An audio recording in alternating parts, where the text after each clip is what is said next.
Meus irmãos, a paz do Senhor Jesus a todos.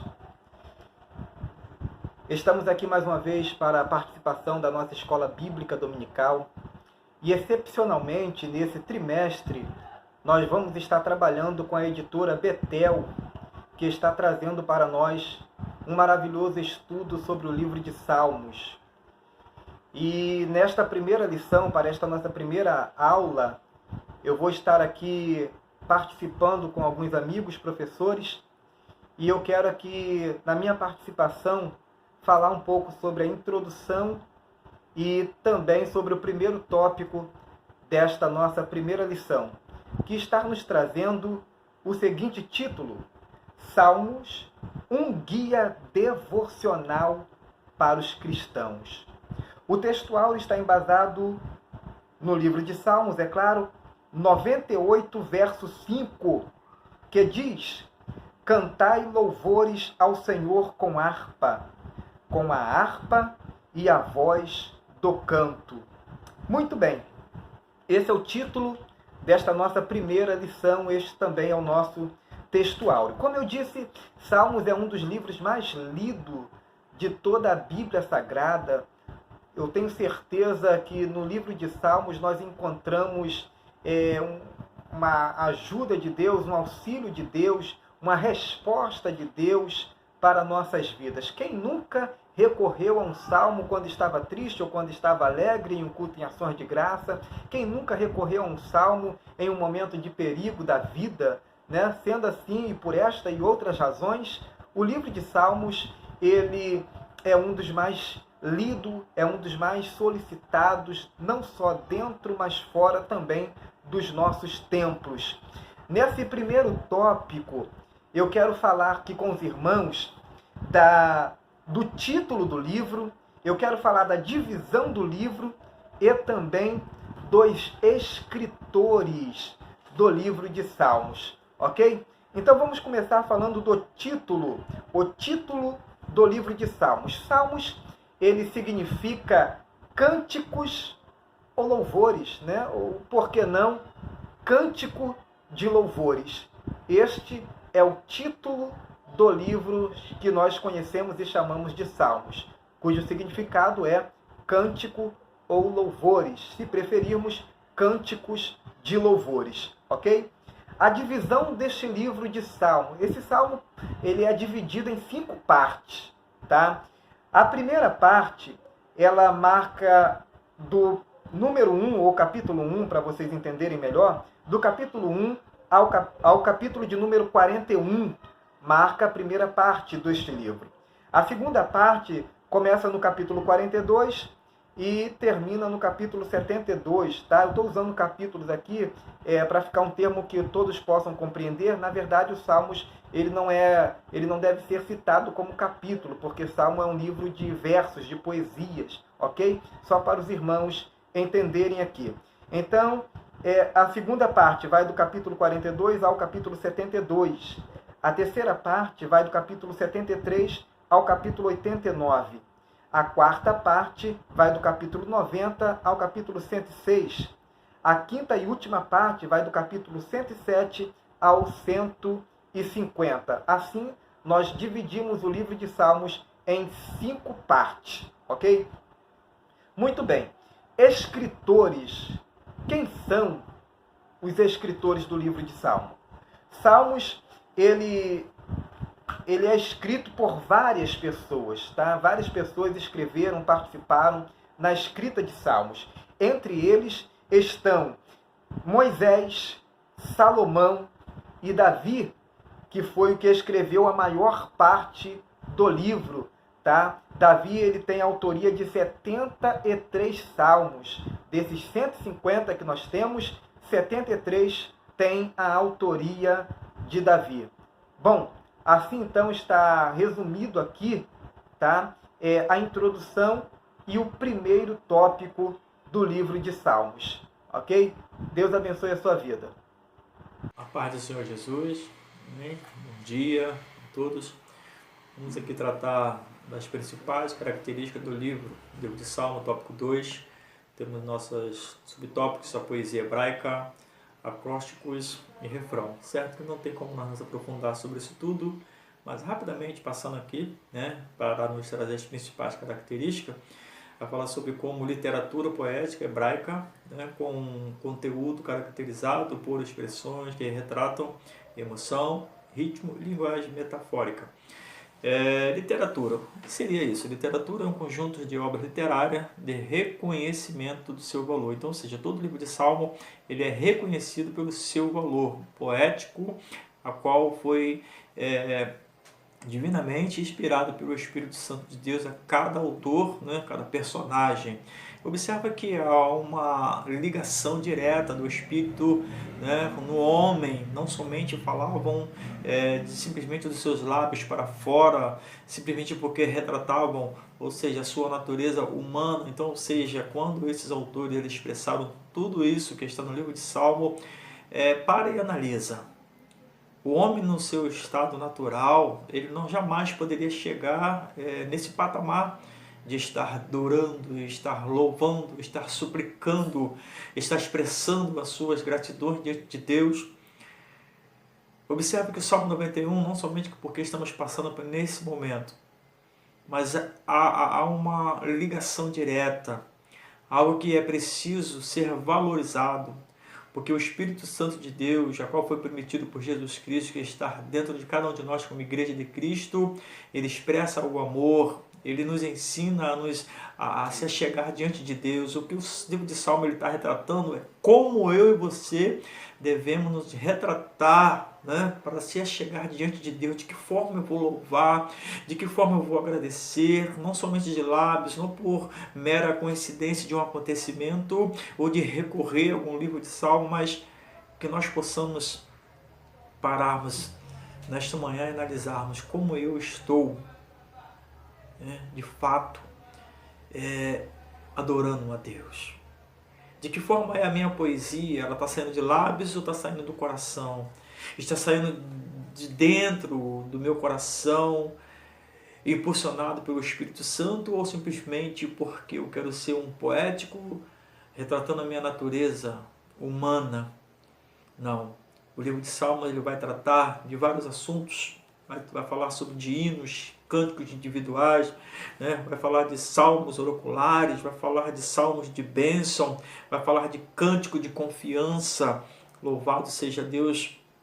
E nesse tipo de salmo, como hinos, vai dizer que toda a congregação, ou seja, louva a Deus por suas obras e atributos. Então, ou seja, quando reunimos na casa de Deus ou nossos lares, reunimos para adorar, para louvar, né, para ser gratos a Deus pelas suas obras, pelos seus atributos que Ele tem. Louvado seja Deus. O livro de cântico, um cântico individual que Salmos vai retratar, né? Um cântico individual de ação de graça. Nesse Salmos, uma pessoa louva a Deus por algum ato salvador. É quando eu entendo que eu tive um livramento da parte de Deus, ou alguém ao nosso redor, ou alguém que expressa a sua alegria ou testemunho, ou seja, vai tratar de um ato salvador de Deus para com a minha, para com a sua vida ou de outrem, a qual nós conhecemos. Vai falar de salmos oraculares, louvado seja Deus. Esse salmo ele resiste a um decreto de Deus. Então, ou seja, salmos ele tem as suas variações, a sua diversidade, tá? De como nós devemos tratarmos, né, a presença de Deus em nossas vidas. Salmos de bênção, um sacerdote, né, ele se pronunciava uma bênção aos ouvintes. Quando todos estavam reunidos, o sacerdote ele pronunciava bênção sobre a vida de todo. Cânticos de confiança, nós vamos observar dentro de Salmos, né, o próprio rei Davi, né, tendo seus cânticos, seus clamor, as suas gratidões de confiança, de livramento. Né? Nesses Salmos, o salmista ele pode enfrentar dificuldades, mas permanece seguro. O que eu e você estamos passando hoje, algo inédito em nossas vidas, em todo o nosso tempo de viver. Né? Muitos estão atemorizados, muitos estão correndo de um lado para o outro, sem nenhuma segurança, sem nenhuma confiança, mas nós como igreja de Cristo temos que ter confiança em nosso Senhor e Salvador, Jesus Cristo. Amém? Louvado seja Deus. De que forma você está adorando a Deus? Simplesmente de lábios ou do seu interior, do seu íntimo, daquilo que, né, jorra de dentro para fora? Louvado seja Deus, aleluia. Salmos, ele vai retratar a poesia, Salmo vai retratar aquilo que você está sentindo, né, de pureza, de dentro para fora. Então, seja por intermédio do Espírito Santo de Deus, que nós temos dentro de nós promessa de Jesus Cristo, Filho de Deus, ou seja, o que está dentro de nós, ele vai retratar, aleluia, louvado seja o nome do Senhor, o que nós sentimos, é o amor, é o carinho, é a confiança, é a esperança, é a convicção em Cristo Jesus, né? Nosso Senhor e Salvador, Jesus Cristo. Fique com esta palavra, fique com esse ensinamento, que possamos cada vez mais examinar a palavra de Deus, né, e refletir acerca dessas coisas que o livro de Salmos ele vem retratando, né, para as nossas vidas. Amém? Louvado seja Deus, sou grato por essa oportunidade. Em nome de Jesus, fique com Deus e um bom dia, um bom domingo, mas fique confiante em nome de Jesus. Que Deus possa vos abençoar grandemente em nome de Jesus. Amém? Irmãos, estamos estudando a revista da Betel, que é o Salmos. Primeira lição é Salmos, um guia devocional para o cristão. De imediato, irmãos, vamos para o termo Selá. O termo Selá é bastante utilizado, ocorre 71 vezes no Salmo 3, 4, 24 e 46. A Septuaginta grega considera como uma pausa musical. A Vulgata, tradução da Bíblia para o latim, da interpretação sugere que Selá seria um tipo de expressão de adoração que era utilizada na liturgia, como as palavras Amém e Aleluia. Exemplo, não só os Salmos 3, 4, 24 e 46, mas também no livro de Abacuque, capítulo 3, versículo 3 e 9, a qual iremos ler. Irmãos, uma observação. Almeida Ferreira, a Bíblia Almeida Ferreira corrigida e também atualizada, ela ainda usava o termo Selá. As mais modernas dos dias de hoje, ela mudou, tirou o termo Selá e colocou pausa. Amém? Aqui no Salmo 46, versículo 3 e 4, há esse termo Selá do versículo 3 para o 4, que diz assim, que é a pausa. Ainda que as águas rujam e se perturbem, ainda que os montes se abalem pela sua braveza, Sela, nas atuais agora, pausa para a meditação. Continuando, há um rio cujas correntes alegram a cidade de Deus, o santuário das moradas do Altíssimo. Lá em Abacuque, capítulo 3, versículo 3, versículo 9.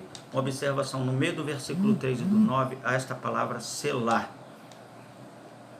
para a meditação da palavra e da adoração. Versículo 3. Deus veio de Temã e o santo do monte de Parã, Selá, pausa. A sua glória cobriu os céus e a terra encheu-se de seu louvor. Versículo 9. Descoberto se fez o teu arco, os juramentos feitos às tribos foram uma palavra segura, Sela, pausa para meditar na palavra ou na adoração em louvor. Continuando, tu fendeste a terra como rios. Amém, irmãos? Termo Igaion. No Salmo 9,16 aparece junto com a palavra Selá. Pode referir-se ao momento para meditação da palavra ou interlúdio de som grave na harpa, como aqui no Salmo capítulo 9, versículo 16, diz assim, o Senhor é conhecido pelo juízo que fez, enlaçado ficou o ímpio nos seus próprios feitos.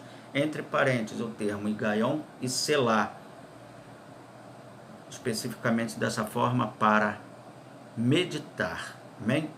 O termo Mictão, presente nos Salmos 56 e 60 e 58, pode referir-se à oração silenciosa, registrado também por Dake, texto gravado ou permanente. Amém?